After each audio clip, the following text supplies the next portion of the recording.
The rest of the story. It was a backyard children's party, into the midst of which Grandpa ought never to have brought that .22 rifle, but nevertheless he set up a row of tin cans along the fence, and he allowed the youngsters to take turns plinking at the tiny targets.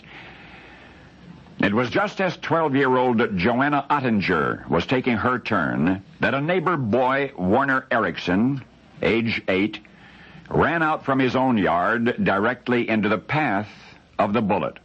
It struck him in the back. The boy crumpled to the ground, screaming, bleeding, yet unable to move. Grandpa and the children rushed to the little boy's side. Moments later, Warner's parents dashed from the house hysterical. Police were summoned. The child was taken to the hospital. The Ericksons swore out a complaint. They had seen everything, they said.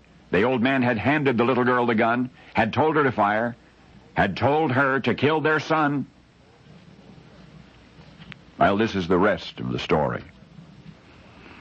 Fred Hunt was everybody's grandfather. Balding, gravel-voiced, gregarious, a splendid gold watch chain was permanently proudly draped across his ample tummy, and when he was not wearing one of his shiny, ill-fitting suits, he was settled comfortably into a favorite threadbare brown cardigan whose missing buttons would be forever missing. Strollers past the Hunt house on 8th Street in Cellar on New York were often rewarded for their excursion with the sound of Fred's lusty but insecure baritone. They were mostly vaudeville tunes which he sang, accompanying himself on an ancient upright piano. And yet of all that Fred Hunt treasured in life, heading the list was his 15-year-old granddaughter, Lucy. He cherished her especially, they say, because she so much needed him. One tragedy after another had followed throughout her young life: the death of her father from typhoid, the death of a close family friend in a farming accident, the death of her grandmother, Fred's wife, after an agonizing battle with cancer, and now, when Lucy needed Grandpa most, here he is under arrest and in jail, awaiting trial for the shooting of little Warner Erickson. The neighbor boy had been, in fact, paralyzed, arms and legs. He would die thus, crippled, 5 years later. Painfully, Lucy would be required to testify in court against her grandfather, to tell what she'd seen that afternoon of her brother's birthday party. And ultimately found guilty of gross negligence, Grandpa lost all of his life savings and his house on 8th Street. But Lucy never stopped adoring him, not then, nor ever after.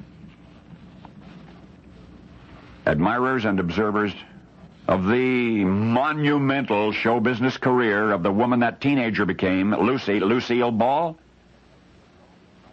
have noted her troubled childhood as the source of the anxious insecurity that drove her to the pinnacle of her profession. Making other people laugh became more important than anything else in the world to her.